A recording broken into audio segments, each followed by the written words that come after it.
Imposter syndrome is a thief. It's a thief that comes and it steals your joy and it steals every part of what you carry and it destroys your business. Ask me how I know, because in the last 7 years since I've been going and doing my business, imposter syndrome has been the thing that continually kept me from building my business in the way that I could build it. It's a thing that hindered my success.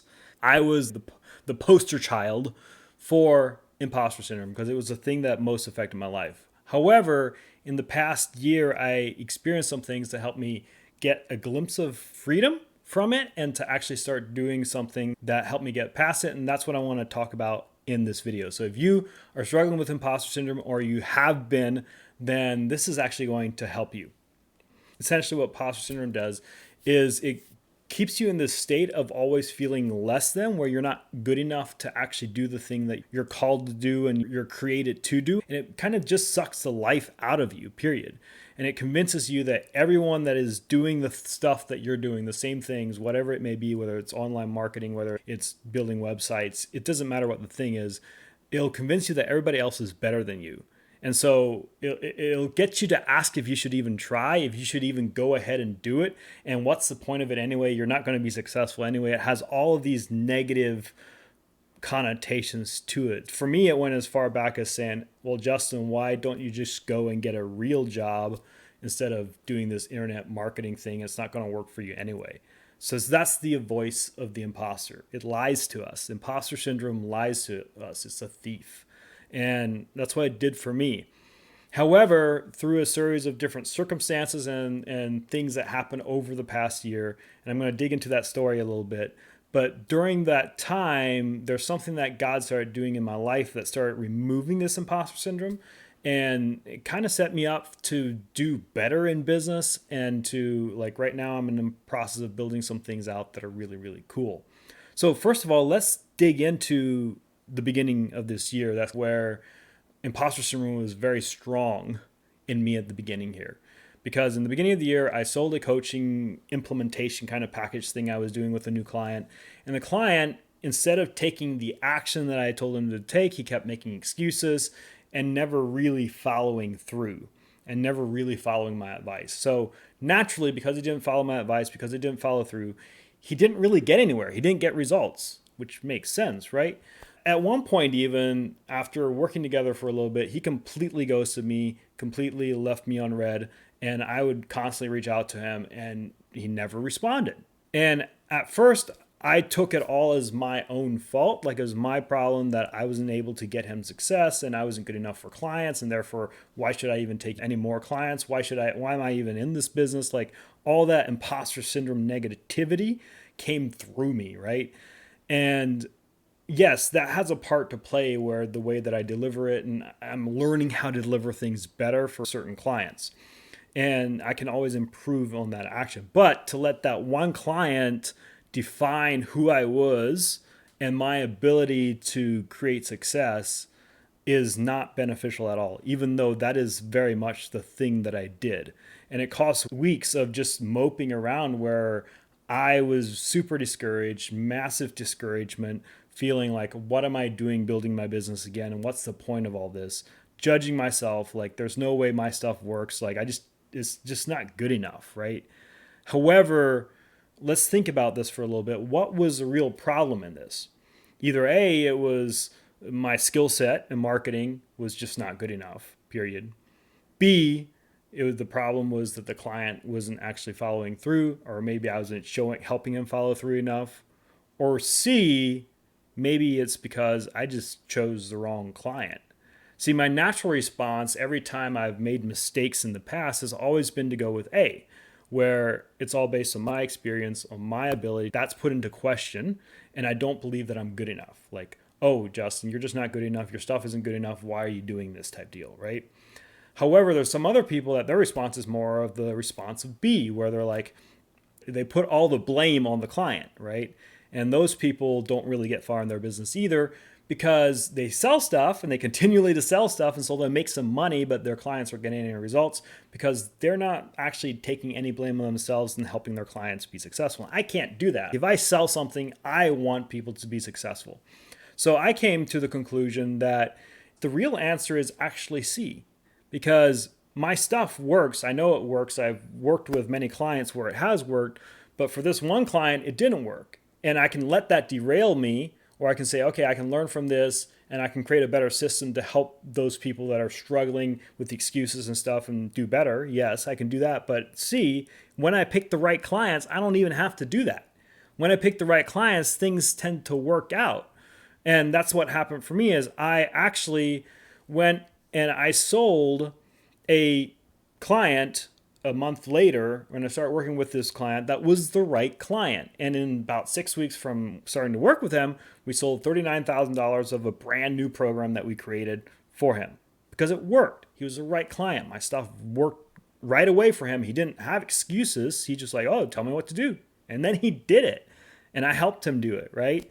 And so it worked out really well. Then on top of that, this past month, the same client, because we delivered a beta program, we sold the beta for $39K. Then we did it again this past month. We relaunched with webinars and stuff, and we did $68,000 in sales, which is awesome. So in 6 months, this guy did over 6 figures because he was the right client, because I wasn't working with the wrong client. See, here's the core lesson with all this that I want you to get and take home with you is that if you want to beat imposter syndrome, you're going to have to stop trying to serve everyone and only focus on the right client.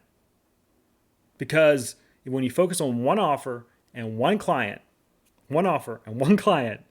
then you're actually going to provide a better result, which is going to you're not going to have to deal with imposter syndrome because it won't be there because you'll be confident in what you're doing and what you're delivering. What happens is you'll start building up evidence that the ability that God gave you and the thing that you're doing for people, the skill set that you have is good enough to keep going. So you won't question it simply because you're working with the right people.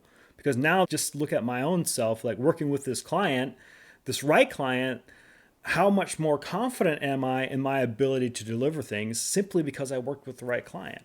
And I can repeat that success over and over again by working with the right clients, right? So let's break this down and a little bit more of the process down of how to escape imposter syndrome by focusing on the right clients and letting go of the wrong voices. So number one is we have to actually come to a point where, and this has happened to me in the beginning of the year, where I was starting to question these things, right? I had a client that didn't work out so well, like that completely goes to me. And so I started questioning if my stuff even works, what's even the point, and all these different things. And then I felt God tell me one time, it's like, Justin, I want you to stop listening to the voices. Because at the same time, I was looking at all the other people in the online space that were doing well. And I was comparing myself. And when I compared myself, I wasn't good enough. And so my mind was clouded with the voice of comparison. And many of us experience that because that's what imposter syndrome does. It looks at all the people around you and thinks, wow, they're so much better than me. They're so much better off. What's even the point of me being here, right? So our mind gets clouded with comparison. And every time I listened to these voices, I'd end up judging myself and keeping myself from taking right action because I get distracted because I think, oh, shoot, I need to add this yet. I need to do this yet. And it creates this perfection. The curse of perfectionism comes from this thing of comparison. And so I always thought, man, I'm missing something. I need to always add these other things. I need to do more training. So I constantly get on this cycle of taking in more content, thinking that's going to help me. Or I get in the cycle of doing things in my business that didn't really matter, where creating content that didn't really matter, building my website really nice, even though I didn't need that. Instead, I needed clients and I needed a revenue, right? And so the curse of perfectionism comes from that state of comparison. But when I quiet those voices, I quieted those distractions, and I actually started believing my own ability. Because when I stopped looking and comparing myself, all of a sudden I was like, oh, I actually have some cool stuff to go with, right? So number one, that's the first thing you want to do is you want to quiet all of those extra voices that gets you in a state of comparison and thinking you're not good enough. Get rid of them in your life, period. You have to do that. Number two is I then sat down and I made a list of skills that I had, that I believed in, that I was good in, and the ones that I really truly knew and understood. And this included for myself, it included like copywriting. I'm good at copywriting. I love copywriting. With that, I love establishing a really good customer journey that helps people go from prospect to client pretty naturally and relationally. And also, I'm really good at webinars. I'm certified as a webinar expert, and I've done webinars many times in the past. My previous experiences, I've done a lot of webinars that have worked. And yes, there's some webinars that didn't get as many results as I wanted them to, but they still work. They still got sales. For instance, the one I'm thinking about got $1,500 in sales, which was low and not what we were hoping for, but it did get sales, which is awesome. So it worked. So the webinar thing, I understood that. So copywriting, webinars, customer journey were the three things that I listed as the things that I'm really good at. And also another one could go with like email. I'm good at writing email, coming up with like email sequences and stuff like that, which is part of the customer journey. So those are things that I was like, yeah, these are good high level skills that I know that I'm good at, that I've had some good success with, that I can help other people with, because I had evidence that these things worked for myself. So you need to do this for yourself, is sit down and just start brainstorming the skills that you know that you're pretty good at, that you're like pretty confident in, right? And then make a list and pick out the ones that you're the most confident in. You want to pick out the ones that solve the biggest problems, like the problem of converting a prospect to a customer is a big problem, and that's something I can help people solve, right?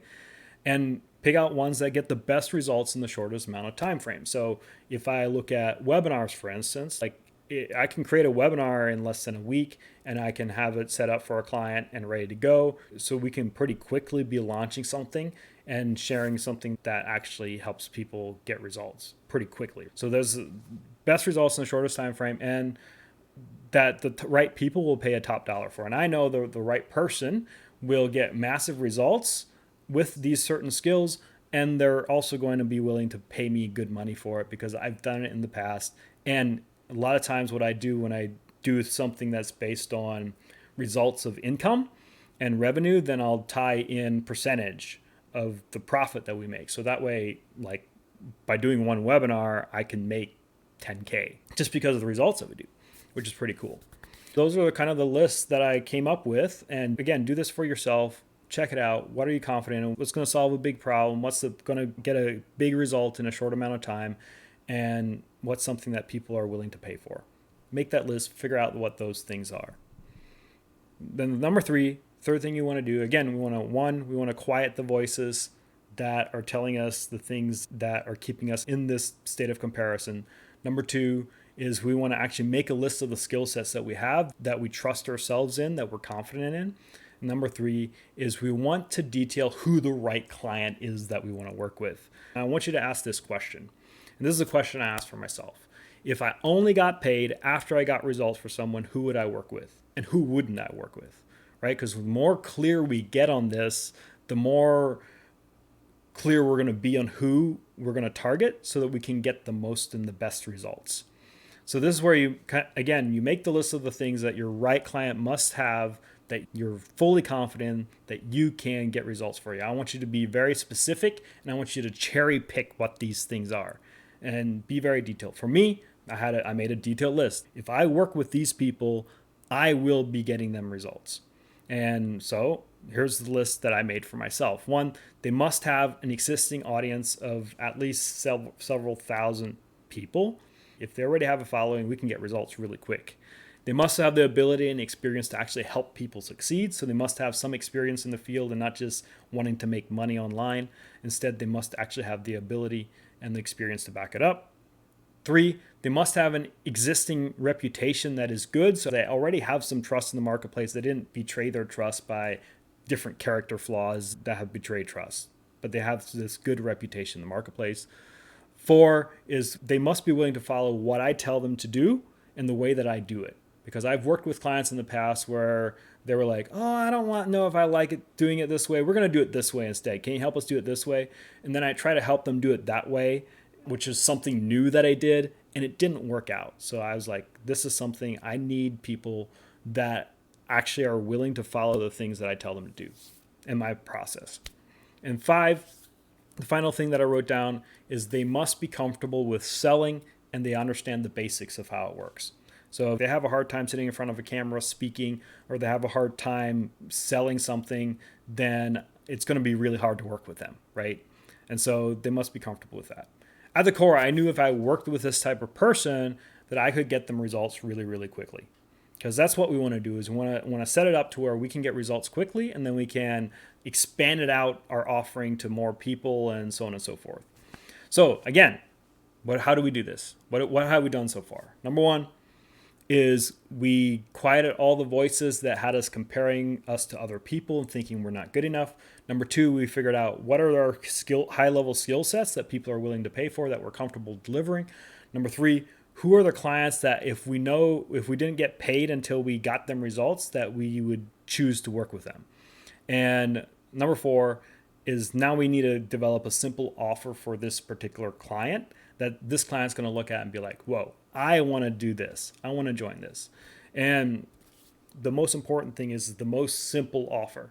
You want something that's really, really simple. See, a lot of times we want to, again, because we're in the state of comparison, we tend to look what everybody else has to offer. And we're like, well, I can't do that, or I can't do this, or I'm not good enough for this. I don't have this in place to do this yet. And so we limit ourselves and we keep ourselves from moving forward because we don't think we have a good enough offer yet. And what we need to do instead is we need to ask ourselves the question, what is the most simplest path that we can take this right client through? What's this most simplest path to help them get to a quick and easy result that's really worth it, a high level result? What's the quickest and easiest and simplest path to do that? And again, we tend to think we have to do everything, but we don't need to. We just need a simple path. It needs to be the bare minimum. It doesn't need to be this high detailed thing that we're delivering in the beginning. But when we get clear on what that simple path is and what the bare minimum is that we can supply to get the result, then that becomes our first offer. That becomes the offer that we start with, because we know when we deliver this offer, it's actually going to get a result to the right client. And so we make a list of this, what is that simple path? What's the simplest way you can do it? And what do you need to do to get it done? And then how are you going to make sure that the client gets the results quickly and easily? And most of the time, initially, when we're doing this, the best way to do it is to do a done for you offer. And this is where you literally do it for the client. And you don't just teach them how to do it and hope they do it, because then you're going to go back on yourself and be like, shoot, I'm not good enough to deliver yet because they didn't take the action, therefore they didn't get the result, right? So we want to take that out of the equation by doing it for them as much as possible in the beginning. As we start scaling out and we get comfortable delivering our system, then we can find ways to deliver it in ways where it has more weight on the client, but then they're the ones that will have to then take the action, and we can help them take the action. But we need to get better at that. It's a skill of coaching somebody and leading them to action and through action, even when it's hard.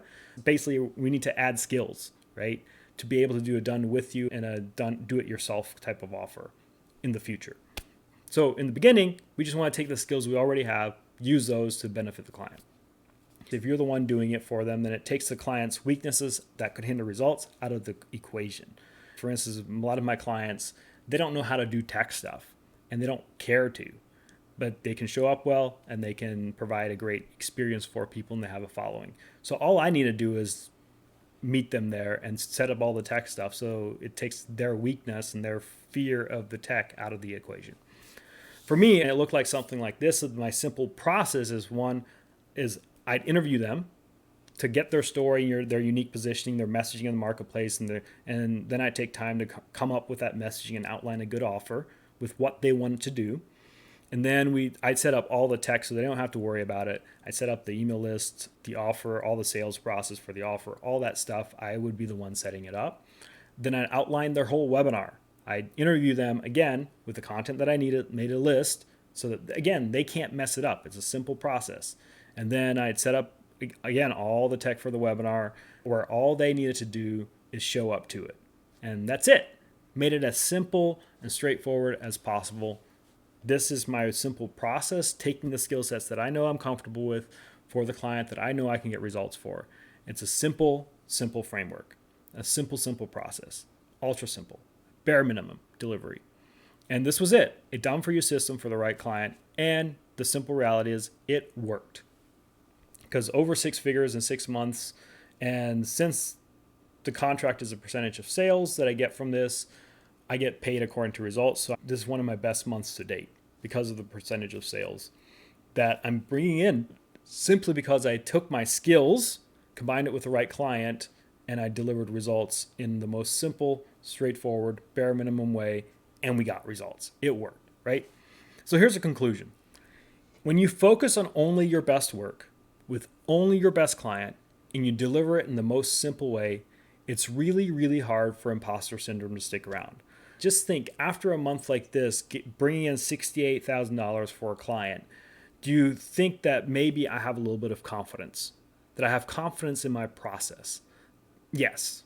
The answer is yes. It's oozing out of me. I have a lot more confidence. I'm a lot more excited about where I'm going with my business because I've taken the things, the skill sets that I knew I was good at, tied it with the right client, got really great results, and I know I can do it again and again and again for the right clients. It's building up, I'm building up, creating a stack of evidence that I am good at what I do. I'm doing it for myself because therefore imposter syndrome can't exist in that system. I learned the lesson to be careful with the clients I work with for now.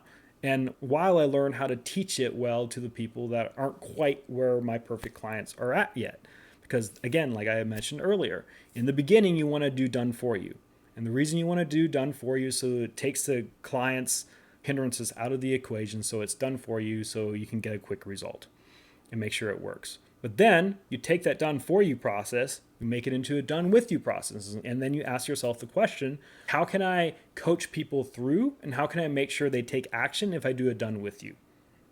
Then you take that done with you and you turn it into a do-it-yourself offer, like just a course, a standalone course, or whatever it may be, where again, you're asking the question, how do I make sure that people take action and get results? And as your skill improves for those things, then because I've already proved the system, I know the system works.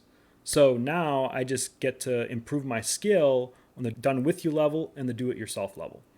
And that's what I'm doing right now. I'm building out a system for people to do it themselves, but to do it very successfully themselves because it helps them eliminate their distractions as well. And as my ability to deliver this system happens, it will work for a do-it-yourself person and they'll become successful without me having to be there. And that's the great skill set. Again, it's stacking skills. You start with the things that you're already good at, then you get good at delivering it in a way that people will actually follow and take the action. And this takes another skill set that you're learning. And then you're going to be able to scale that and really do well with that. So again, let's recap. Here's how I found myself to get rid of imposter syndrome and stack the deck in your favor to stack that mountain of evidence that what you offer is really good. Number one, you have to quiet the noise and the voices that cause comparison. Number two, you have to make a list of skills that produce results. And three, you take that list of skills and you ask yourself, who's the right client that I can deliver this for, that I know if I work with them, they're going to get results. Then four is, after I know that, what's the most simple, straightforward offer I can give them that's going to help them get those results as quickly and as easily as possible. That takes the stuff that's hindering them out of the equation. So again, if you do these four things, you're going to stack the evidence that your stuff works and you're going to beat imposter syndrome. I believe it. And now it's just up for you to go out and do this. And then go have conversations with your right audience and start helping them get results and stack that mountain of evidence that your stuff works, and then start learning the other systems of how to deliver this in a way that people consume it and take action. And that's another skill set that you can learn.